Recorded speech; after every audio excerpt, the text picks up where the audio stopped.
Enfin, enfin la vidéo que je veux faire depuis quand même plusieurs semaines. On y est, vous en avez parlé dans la dernière vidéo un peu de récap, pourquoi est-ce que j'ai mis un petit temps, voilà.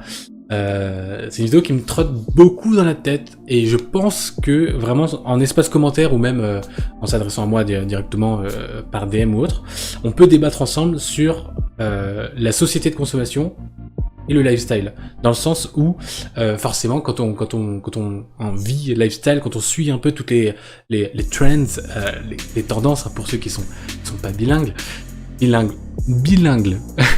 Lassani.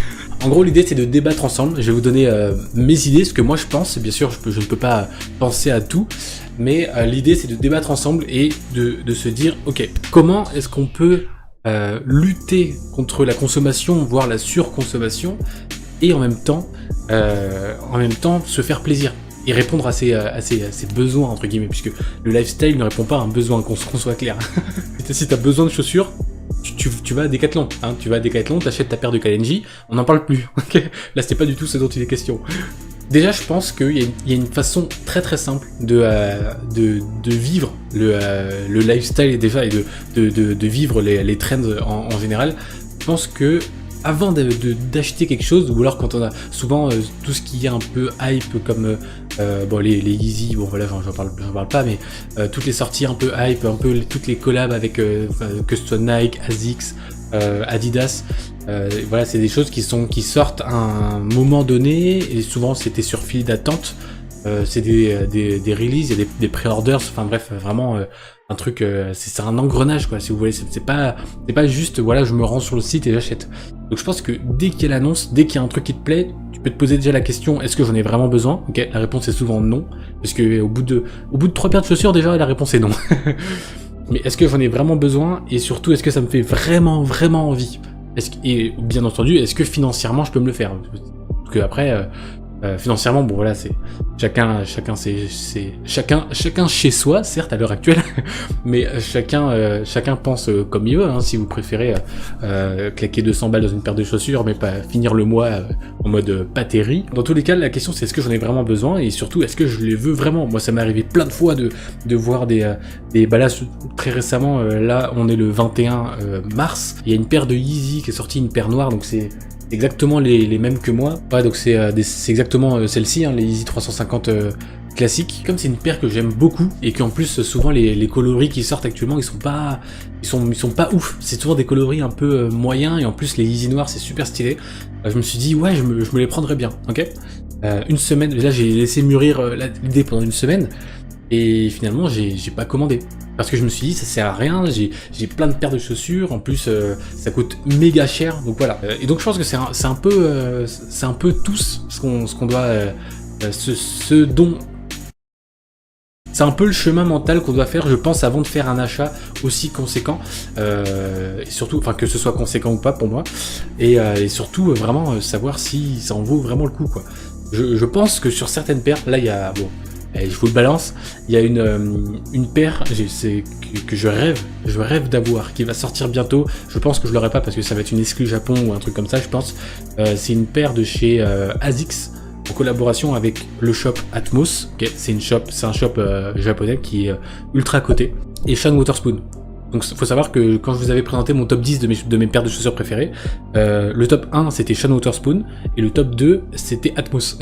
donc là ils font une collab ensemble avec ASICS. La paire je la trouve mais incroyable, c'est vraiment la paire de mes rêves. Et là-dessus je me dis bon, bah là il n'y a pas de release date, on sait pas encore quand est-ce que ça va sortir, et en plus de ça on connaît pas le prix. Donc pour l'instant là je suis en mode ouais je veux l'avoir, mais sauf que quand je vais voir le prix ou quelque chose comme ça, si elle sort à 300 balles, c'est hors de question que je la prenne, bien sûr. Et comme ça fait longtemps que j'ai pas acheté de paire de chaussures, je me dis voilà, c'est peut-être l'occasion, ok. Il faut espacer, surtout ne pas faire des achats impulsifs, je pense, pour pas tomber dans cette surconsommation. L'autre point que je vois, je pense, c'est qu'il faut pas voir les achats qu'on fait comme étant un point A à un point B. C'est-à-dire que ok, donc je décide de l'acheter, je l'achète, point. Ok. Bon, pour moi c'est je décide de l'acheter, ok, là j'en suis sûr, je me suis posé la question, je l'achète, et en fait pour moi je vois ça comme un cycle, parce que le troisième point ça va être je le revends. Je sais pas si vous voyez ce que je veux dire. C'est-à-dire que à l'heure actuelle on a la chance d'avoir plein de d'applications type Vinted, United Wardrobes et plein d'autres qui permet de vraiment vendre ce qu'on ne met plus. Ok, de toute façon je vais pas présenter Vinted, hein, tout le monde connaît, il y a 40 000 pubs à la télé, sur internet aussi, donc voilà. Mais je pense que déjà d'un point de vue économique, c'est plutôt pas mal de se dire que voilà, un vêtement assez onéreux que j'ai acheté il y a 1 an ou 2, qui finalement j'ai pas beaucoup mis, et je vais le revendre sur Vinted, certes à un prix beaucoup moins cher, mais en tout cas ça va financer une partie de mon futur achat. Ok, ou si je fais pas d'autres achats, ça va financer mon plein de pâtes pour le mois, tu vois.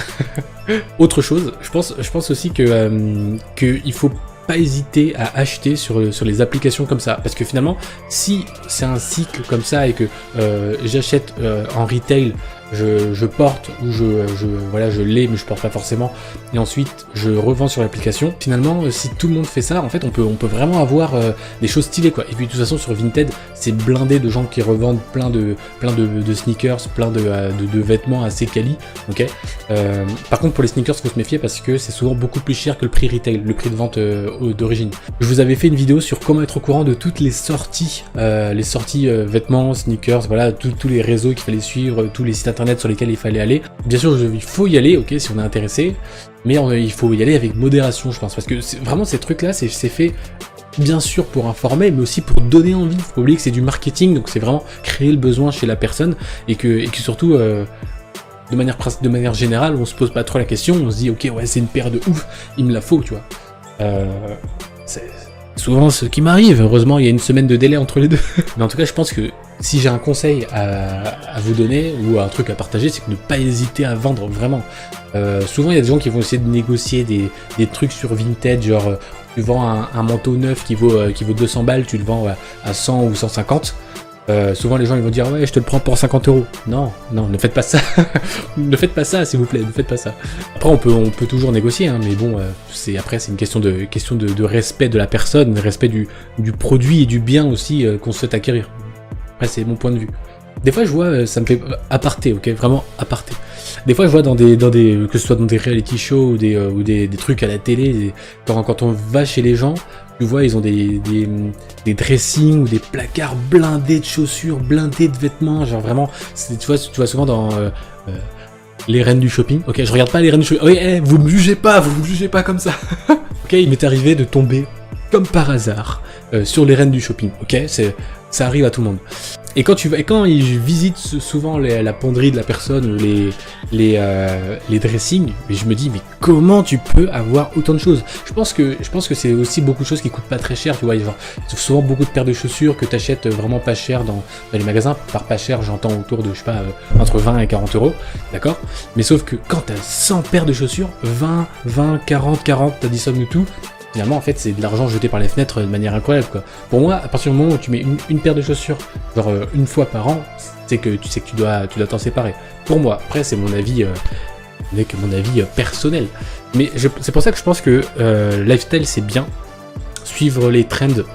Moi je suis pas trop pour, mais après chacun fait comme il veut. Moi j'aime bien acheter ce qui me plaît plutôt que de mettre un peu. Par exemple, le camouflage, c'est démodé depuis 2012, hein.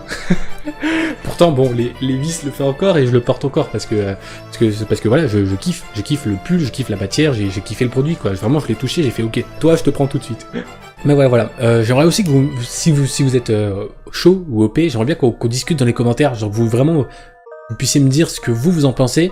Je vais y répondre et qu'on interagisse ensemble, parce que je pense que en tant que personne qui fait des vidéos sur internet, même si on n'est pas beaucoup, en tant que personne qui fait des vidéos sur internet, sur le lifestyle, sur les vêtements, voilà, comme ma vidéo Uniqlo, ça peut vous inciter, vous dire ah, ok, ça c'est vraiment cool, ou je vais vraiment acheter ça.